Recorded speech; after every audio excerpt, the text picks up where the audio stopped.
Você sabia que, segundo o MEC, mais de 47 milhões de estudantes estão inscritos na educação básica e mais de 8 milhões de estudantes na educação superior? É muito aluno, né? Mas o que será que os professores estão fazendo para manter a atenção dos alunos em sala de aula?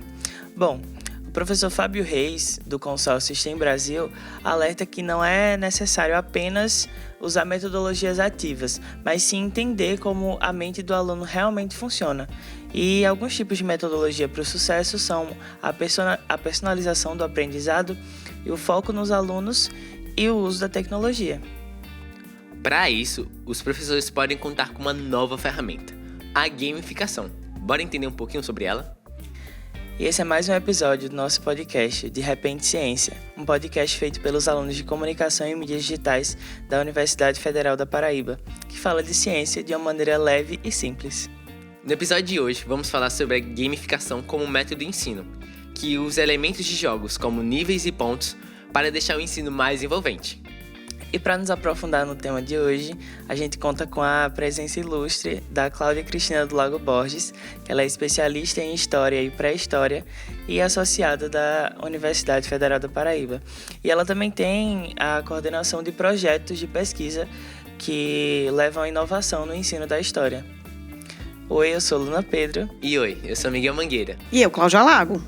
Vamos começar!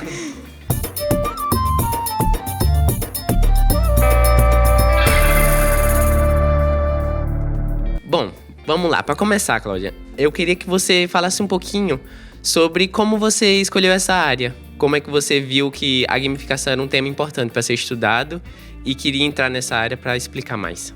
Bom, primeiro eu vou fazer um pequeno relato da minha vida profissional, né? Certo. Eu entrei na graduação do curso de História lá nos anos 90, no início dos anos 90, e entrei aqui na UFPB em 2009.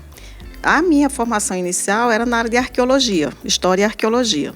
Mas quando eu vim para cá, para a UFPB, eu vi que o campo da arqueologia, trabalhar efetivamente com arqueologia, não traria um bom aproveitamento meu profissional em relação ao curso que eu estava trabalhando, que eu trabalho até hoje, que é a licenciatura em História. E nesse percurso da licenciatura, eu comecei a trabalhar, na verdade, com a pré-história, o ensino de pré-história. Depois do ensino de pré-história, se desenvolveu para o ensino de História Indígena, da qual eu tenho um grupo de pesquisa chamado Abaiara. E a partir mais ou menos de 2016, 2017, eu comecei a trabalhar com uma professora colega do departamento, a professora Priscila Gontijo, dentro da disciplina de pré-história, porque trabalhamos juntas a disciplina. E aí, dentro dessa perspectiva, a gente sempre trabalha a questão do ensino, da disciplina que a gente trabalha, mais voltada para a prática do ensino. E foi a partir daí que, pensando nessa perspectiva de pensar novas metodologias, veio a ideia de começar com jogos. A professora Priscila já trabalha com jogos aplicados ao ensino da história antiga. E aí a gente começou, a partir, por sinal, da época que ela estava na disciplina de pré-história, que uma das atividades da avaliação é criar um plano de aula para o ensino básico. E um grupo criou um jogo digital chamado Evoluce. Desse jogo veio a ideia de montar um projeto. Montamos um Prolicem para desenvolver o Evoluce de fato. O Evoluce foi desenvolvido de fato, disso em 2020, nós conseguimos cadastrar o Evoluce no INPE, então é um jogo oficialmente registrado. E desde então a gente vem se mantendo nessa pesquisa e no desenvolvimento de projetos a respeito do desenvolvimento de jogos aplicado ao ensino. E aí, tanto ao ensino de pré-história, de história indígena, como também de história antiga.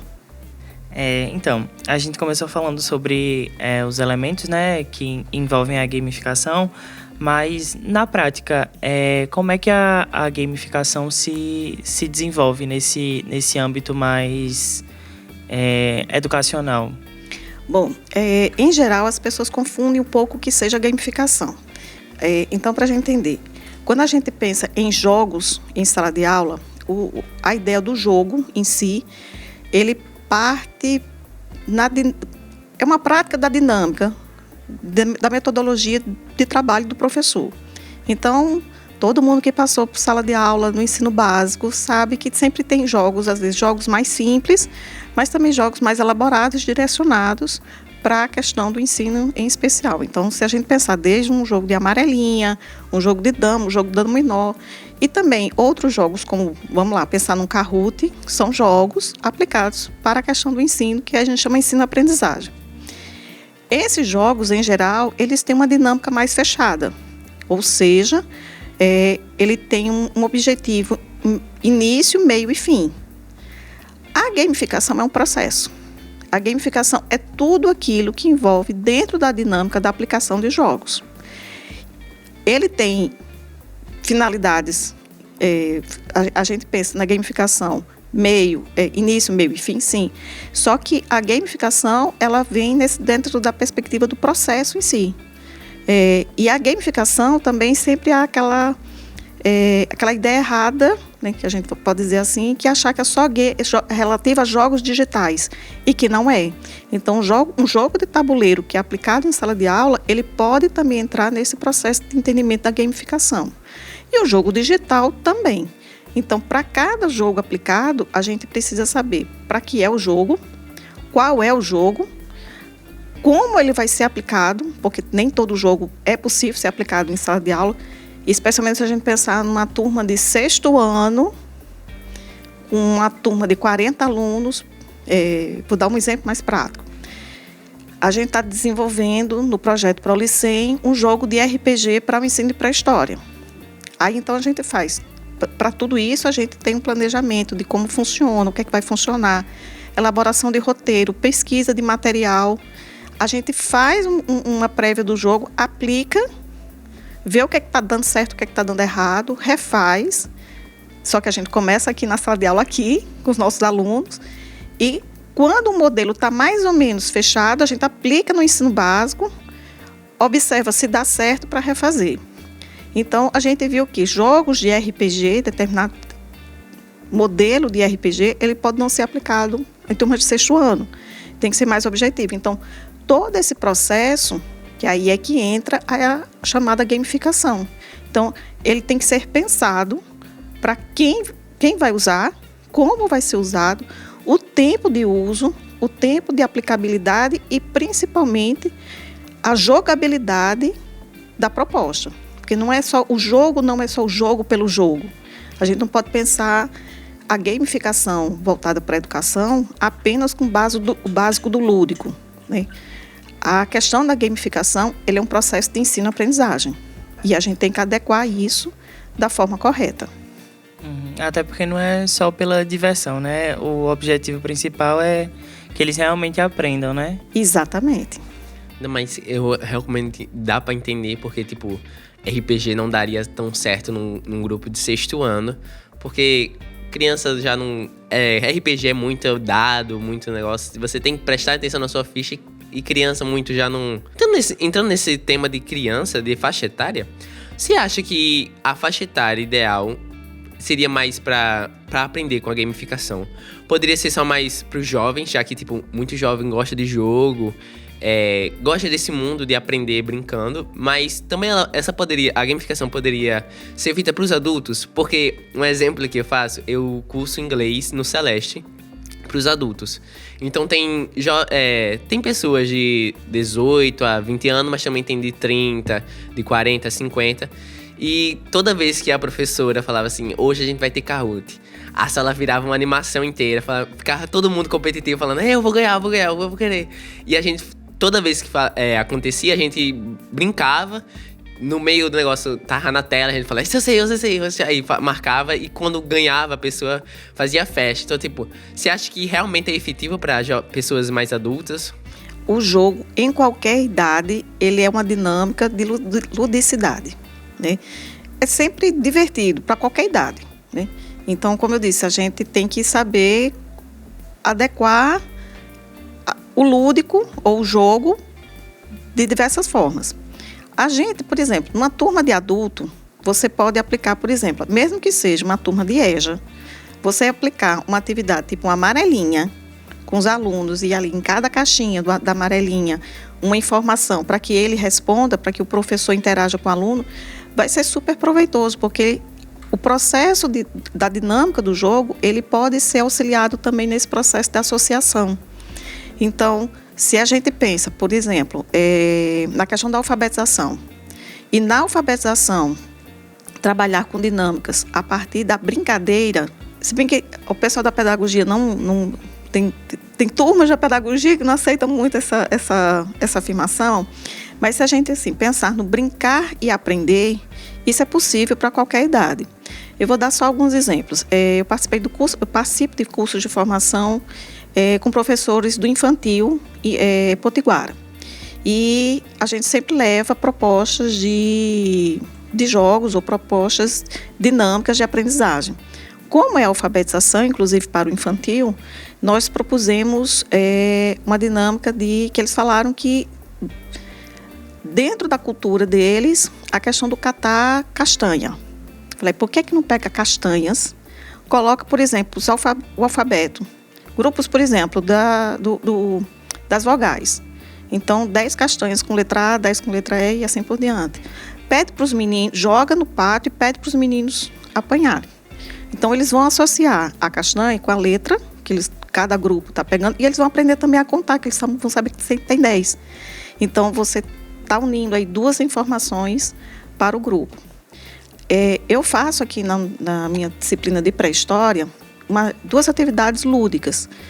Uma delas é a questão de pensar pintura rupestre, que é fazer pintura em painel, bota o papel e eles vão pintar na parede, no painel, na sala de aula, e depois a gente parte aí da questão de definição, de conceitos, né, classificação das pinturas rupestres, identificação e análise.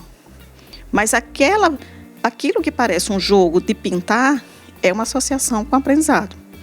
Se a gente trata dentro da escola, pronto, aqui também, que são turmas de adultos, né? A gente utiliza os jogos que a gente desenvolve, a gente utiliza na própria sala de aula, na própria disciplina, como experimento.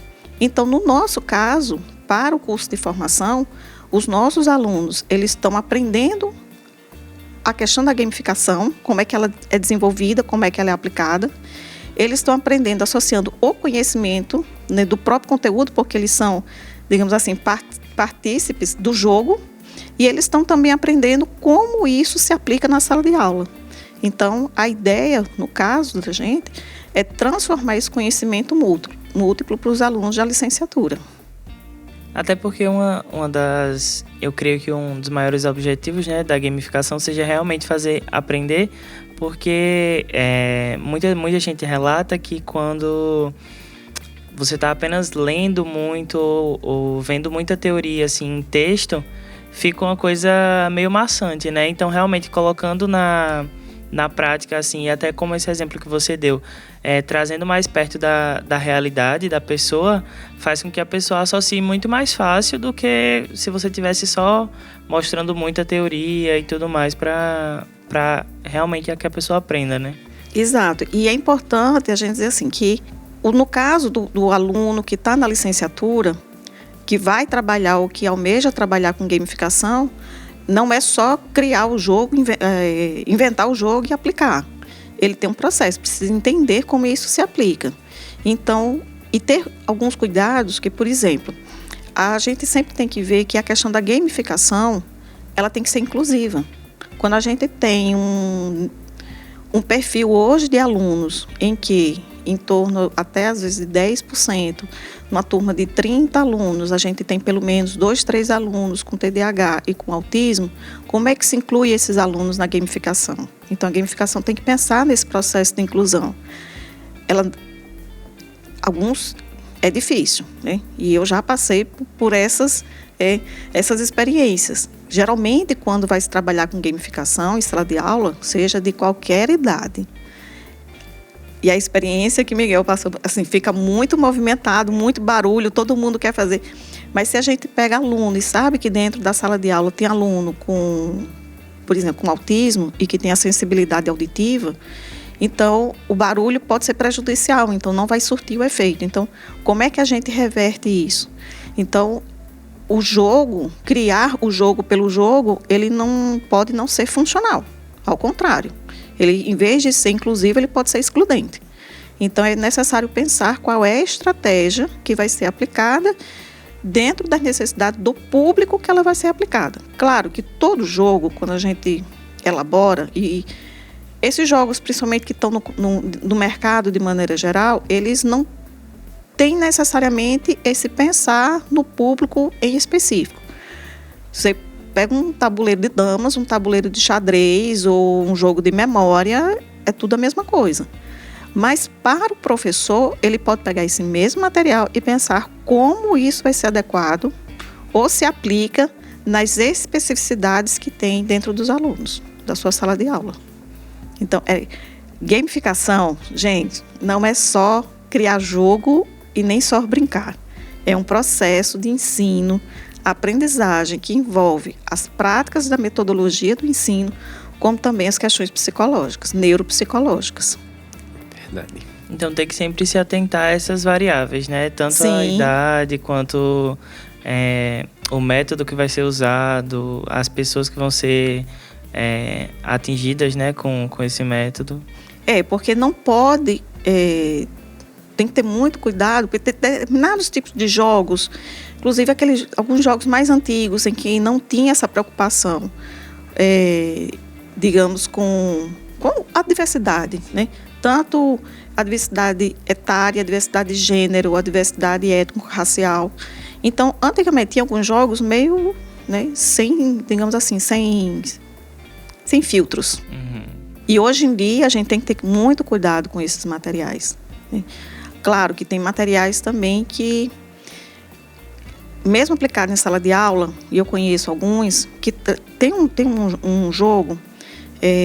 Na verdade, são umas cartilhas que o professor usa em sala de aula que traz a questão das referências da religiosidade afro-brasileira, né?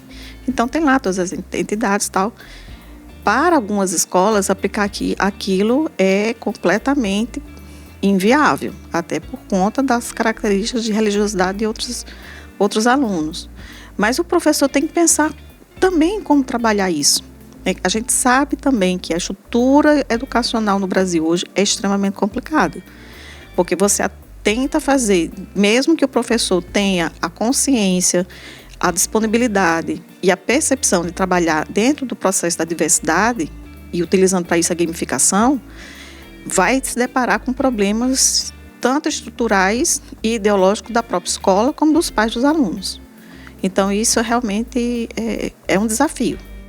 A gente sabe que muitos professores eles têm o receio de aplicar a gamificação até por serem meio céticos, assim.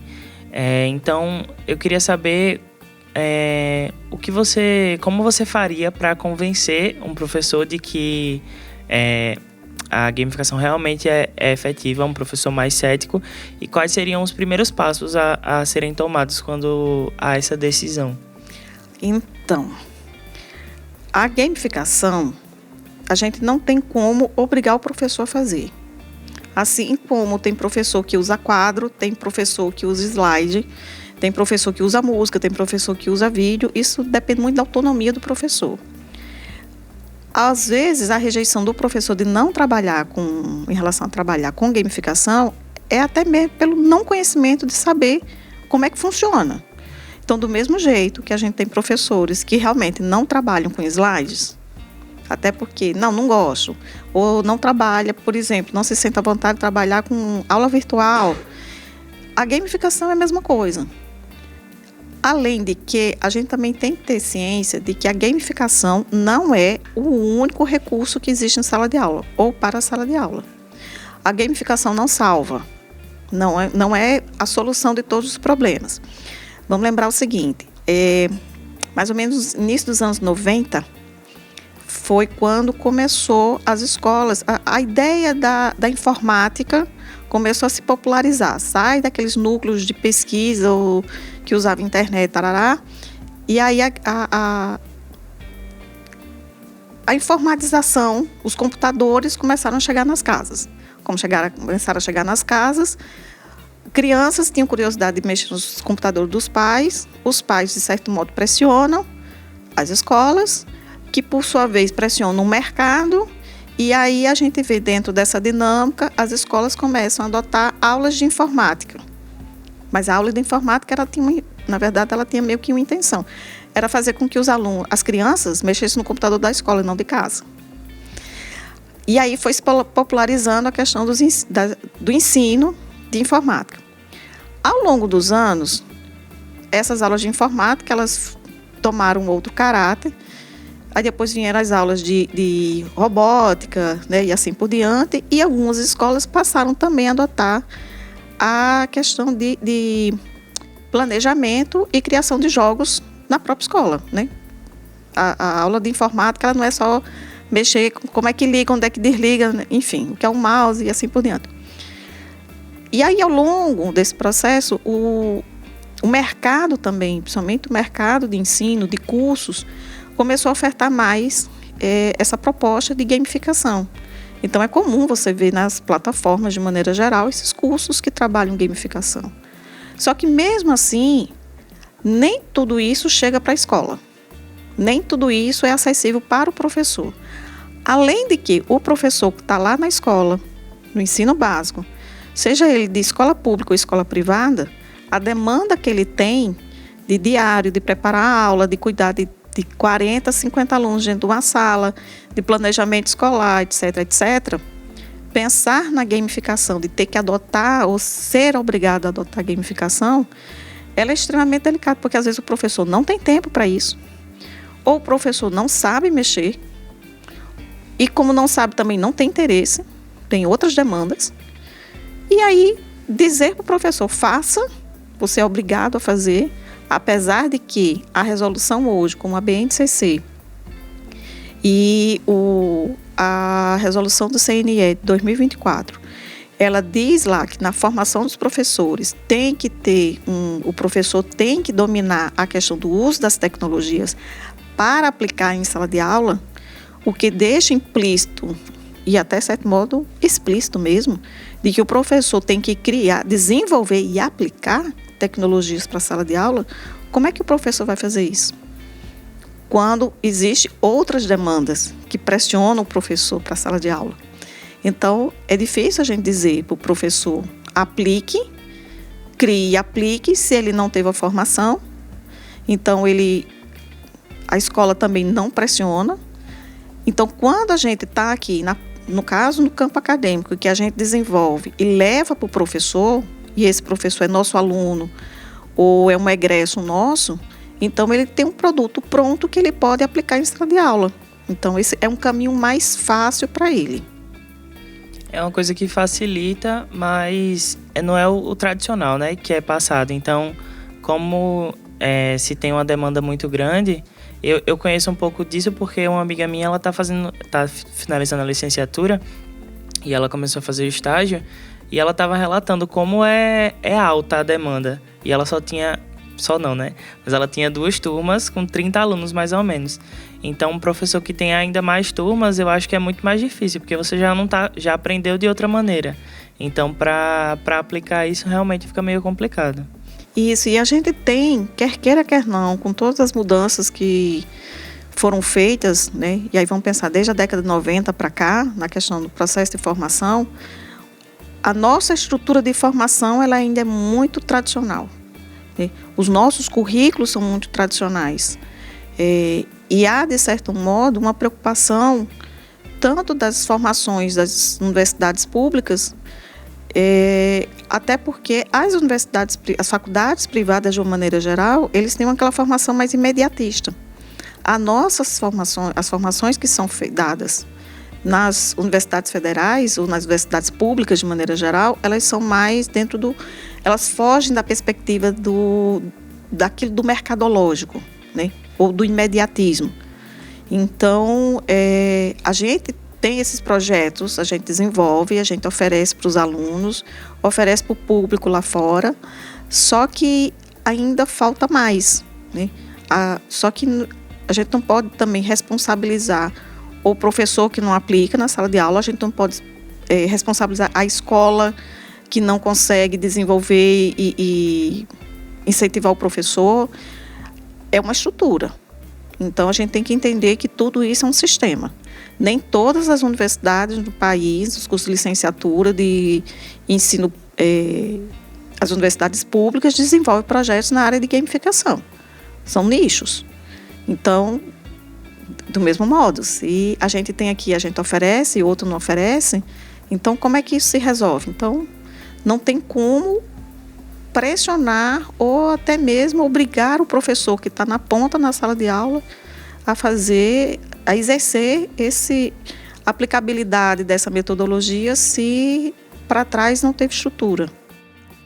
Isso é verdade, tanto que tem um professor que sempre eu gostei muito de mitologia grega. Eu sempre me interessei muito e tinha um professor que ele começou a dar esse assunto, só que ele não tinha o tempo de fazer um jogo, uma dinâmica que pudesse me aprofundar nisso.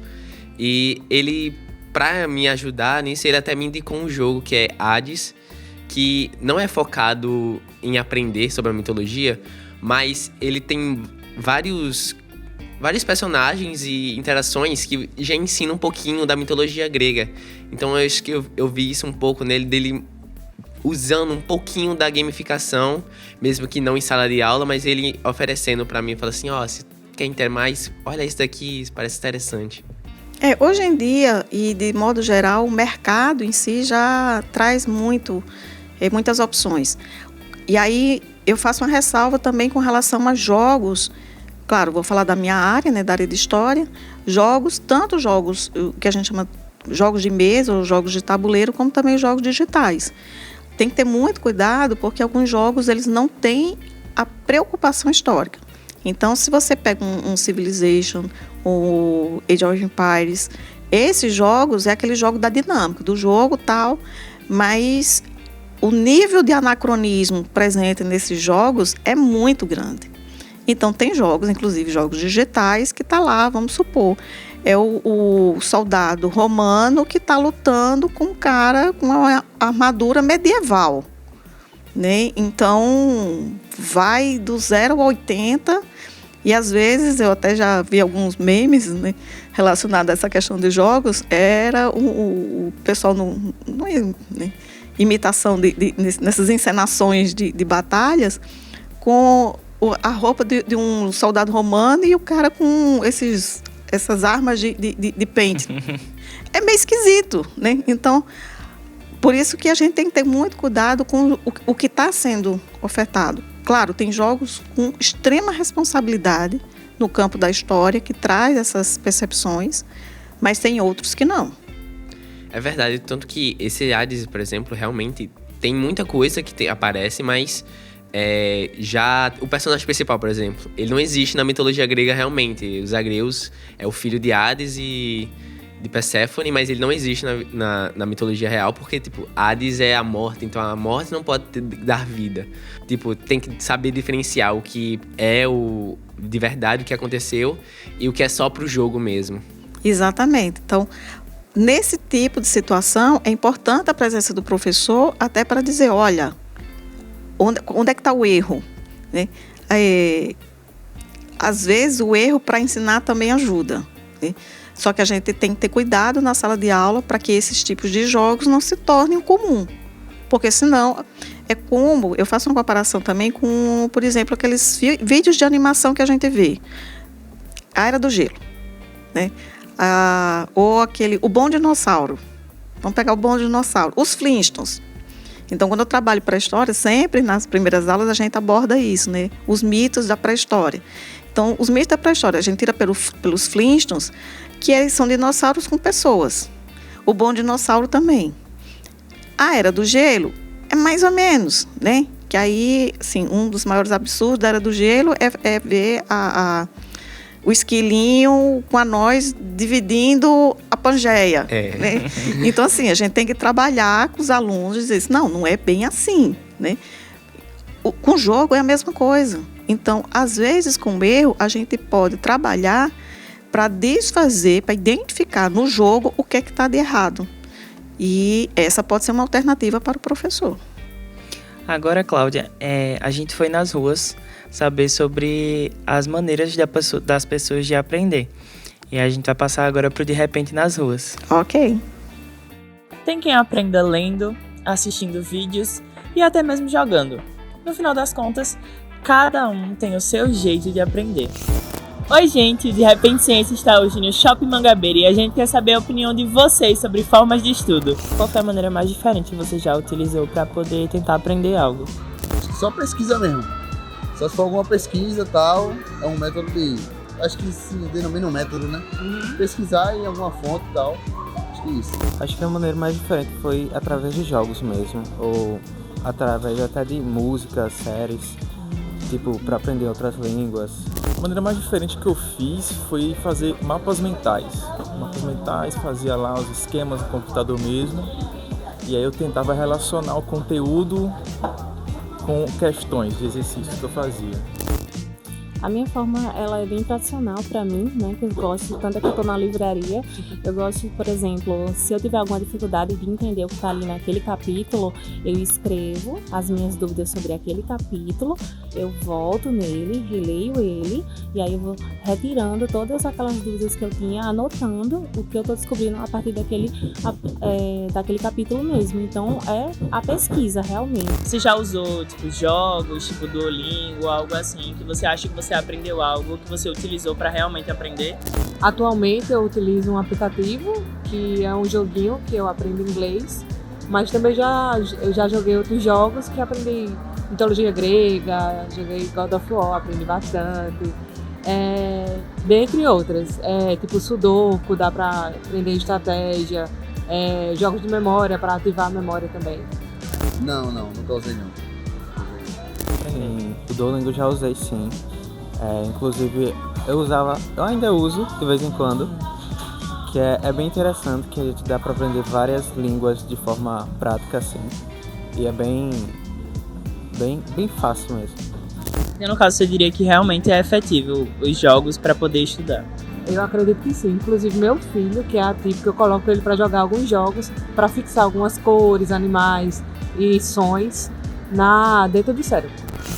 Esse foi De Repente nas Ruas. E você, já descobriu qual é o seu melhor jeito de aprender? Até a próxima! O primeiro falou de livros, né? Ele faz pesquisa, a chamada pesquisa tradicional, né? O segundo fala de jogos, né? Jogos, vídeos. E a terceira, ela está aqui falando também de leituras. Se a gente for ver, a questão da aprendizagem, ela é diversa, né? E mais ainda hoje, a gente tem que entender essa diversidade da aprendizagem. Então, realmente, tem gente que aprende mais ouvindo... E às vezes eu faço até esse teste com os alunos. Como é que se aprende melhor? É lendo? É fazendo mapa mental? Até um falou, não, eu faço mapa mental. É com jogos? Vendo videoaula? Porque tem aluno que não consegue ter a concentração. Quem tem TDAH, eu dou 4 horas de aula seguida. Como é que vou fazer com que o aluno fique me ouvindo 4 horas, prestando atenção no que eu estou falando, né? Então, essas formas de aprender, essas diversas formas de aprender, elas são todas válidas. Por mais estranha que pareça. Você está estudando e está lá ouvindo um pancadão, está lendo um livro de filosofia, ou seja lá o que for, e está ouvindo um pancadão. É a sua forma de aprender? É válido? Então, nenhuma forma de aprender, ela pode ser descartada. E aí, quando entra a questão dos jogos, volto a dizer, como esse jogo vai ser aplicado para que esta pessoa, ou para grupos de pessoas, entendam. Outra coisa é que nem todo jogo, assim como cada pessoa tem uma forma de aprender, o jogo, ele não tem o mesmo nível de aprendizado para todos. Então, se eu estou lá, 4 horas de aula, minha turma tem 30 alunos. Se dos 30, 5 absorverem minhas 4 horas de palestra ali dentro da sala de aula, ok. Mas outros vão ter que aprender, vai ter que ler. Tem uns que vão ler, tem uns que vão fazer fichamento, tem uns que vão fazer mapa mental, tem uns que vão ter que ver depois uma videoaula para complementar. Tem outros que vão sentar em grupo para ler, para discutir. Tem uns que vão tirar dúvidas, ou seja... e tem aqueles também que pegam meus slides. Não, professora, com seus slides eu desenrolo. Ok, né? Quem sou eu para discutir? Vocês falaram do Duolingo, né? O Duolingo é ótimo para trabalhar questão de idiomas, mas a gente tem também já em diversas plataformas esses jogos diversos para trabalhar outras, vamos dizer assim, outras temáticas. E aí também o mercado, graças a esse negócio que a gente chama de smartphone, né, que aí surge outro nicho para o mercado, de maneira geral, então desenvolvimento de jogos, que são jogos muito rápidos, que aí é uma coisa que a gente tem que tomar conta, que não é só da aprendizagem, mas aí tem outros reflexos no campo da neurologia, né? Que esses joguinhos rápidos demais, tipo jogo de memória, aqueles de bolinha que você vai juntando, aquilo é muito bom, porém, o tempo de permanência no jogo, nesses jogos digitais, isso também tem um ônus. Então, ao mesmo tempo que isso populariza, isso também, de certo modo, a médio e longo prazo, isso pode trazer alguns prejuízos. Porém, quando a gente... E aí, um comentário sobre esses jogos, né? E aí a gamificação digital aplicada ao ensino, isso também houve um aumento de ofertas, principalmente depois da pandemia. E aí, depois da pandemia, muito se popularizou dessas aplicações, inclusive de plataformas, tanto plataformas de ensino, plataformas de jogos, plataformas de aprendizagem, como outras.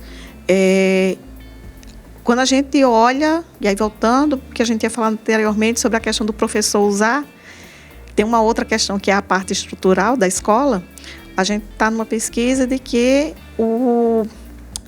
a maior parte das escolas aqui, especificamente vinculadas ao estado da Paraíba, praticamente 95%, se não me engano, tem internet. Mas não tem banheiro. O que é que isso significa? Você tem uma estrutura, você tem estruturas diferentes. Só que o fato de ter internet não necessariamente quer dizer que o aluno tem acesso. Aí vamos lembrar que houve uma proibição, há pouco tempo atrás, o uso de celular em sala de aula. Eu faço algumas ressalvas. Em certa medida, eu sou a favor, mas em certa medida, a questão é por que não é repensado esse uso do computador. Aí a gente volta um pouquinho mais para trás. Lá no início dos anos 2000, se não me engano foi em 2014, foi isso mesmo, houve uma pesquisa da ONU junto com uma série de empresas, aí vamos lá, empresas internacionais, tipo a Microsoft, uma Apple e assim por diante, sobre a questão do incentivo do uso de internet nas escolas da América Latina. Que eles pensavam assim, a questão da tecnologia na sala de aula. Então, eles fizeram um levantamento pago por essas empresas, né? E aí houve um relatório incentivando, dizendo que era muito bom, que isso seria bom para o ensino, para a aprendizagem, melhorar a disposição da escola, ok. Aí veio a pandemia. Nesse documento de 2014, muitas escolas, inclusive estados e municípios, começaram a introduzir internet em sala de aula, incentivar o uso de celular, a distribuição de computadores, de tablets e assim por diante. Quando a gente vê esse tipo de movimentação, em termos assim de Estado como um todo, voltado para as escolas, isso não é à toa. Tem alguém por trás dando respaldo para isso. Aí, quando foi em 2020, com a pandemia, todo mundo foi obrigado a usar a internet, né? Os suportes. E aí se viu o seguinte, que lá no início, o relatório de 2014 da ONU, que dizia que o uso da internet ela poderia diminuir as diferenças educacionais, em 2020 mostrou exatamente o contrário, que essas disparidades, elas pioravam ainda mais, deixaram ainda mais expostas a questão das diferenças. Então, em vez de, que eu falei logo no início, em vez de ser inclusiva, ela foi extremamente excludente. E aí, principalmente quando a gente fala de escolas de periferia e de escolas, por exemplo, escolas rurais. Né? Vai fazer o quê com esses alunos, com esse público? E aí, de 2020 para cá, veio essa discussão a partir de pesquisas de neurocientistas do prejuízo que os alunos, inclusive por escolas de referência como a escola finlandesa, recomendando a retirada desses equipamentos, porque os alunos não estavam sabendo associar o básico, estavam deixando de aprender a escrever. Então, aí a gente tem um revés agora. Só que quando a gente vai olhar, é um problema estrutural. Então, tirar por tirar esses equipamentos, talvez não fosse exatamente a saída, mas se tivesse feito planejamento de ensino de como utilizar de forma adequada, até o processo de gamificação, como o Kahoot e muitos outros, que agora, sem o uso de sala de aula, os professores não vão poder mais brincar com o Kahoot. Nem os professores, nem os alunos. É verdade. Agora, para finalizar, a gente queria perguntar à senhora uma dica de algum livro, algum jogo que pode se aprofundar na área, ou uma dica de alguma coisa que você aprender sobre usando a gamificação. Bom, sobre a gamificação, tem um livro que é referência para quem trabalha com isso, né, que é o Homo Ludus, do Huizinga, que na verdade, é quase um manual. Ele traz uma reflexão sobre a questão dos jogos, né? Na verdade, ele faz um histórico de como os jogos entram na sociedade desde o surgimento da humanidade, porque jogos existem desde a pré-história, é uma coisa nova, né? Então, como se deu esse desenvolvimento dos jogos e como isso é aplicado hoje, como a gente vive isso no cotidiano e às vezes nem sabe, nem se dá conta do que é esse processo. E nem perceber que realmente isso é um processo de gamificação. Então, eu recomendaria esse do Homo Ludus. E de jogos, olha, qualquer um, desde que você aprenda e você tenha a percepção da hora de começar e da hora de parar, né? E saber utilizar. E para a sala de aula, o professor saber conhecer a diversidade dos jogos que tem, tanto jogos eletrônicos quanto jogos de tabuleiro. Se a escola não dispõe de recursos suficientes para utilizar dentro da sala de aula, na prática da sala de aula, recursos digitais, um jogo de tabuleiro, fazer com papel mesmo, criar, como eu falei, faz a marcação na sala, como se fosse um jogo de dama e bota palavras ou elementos da história, o personagem da história, tudo isso é válido. Nosso tempo está chegando no final. Foi muito boa a conversa. Passou rápido, não foi? Muito rápido. Assim, Pior que é. Esse programa foi feito por estudantes de comunicação e mídias digitais, sob orientação do professor Sérgio Rodrigo. Em especial, esse episódio foi feito por Lavínia Ellen, Luna Pedro, Laila Medeiros, Miguel Mangueira e Miguel de Lima. Não esqueça de nos seguir nas nossas redes sociais, todas são De Repente Ciência, no YouTube, no Instagram, no TikTok e no Spotify. E esse foi o nosso último episódio da temporada. Muito obrigado por tudo, gente. Muito obrigada. Tchau.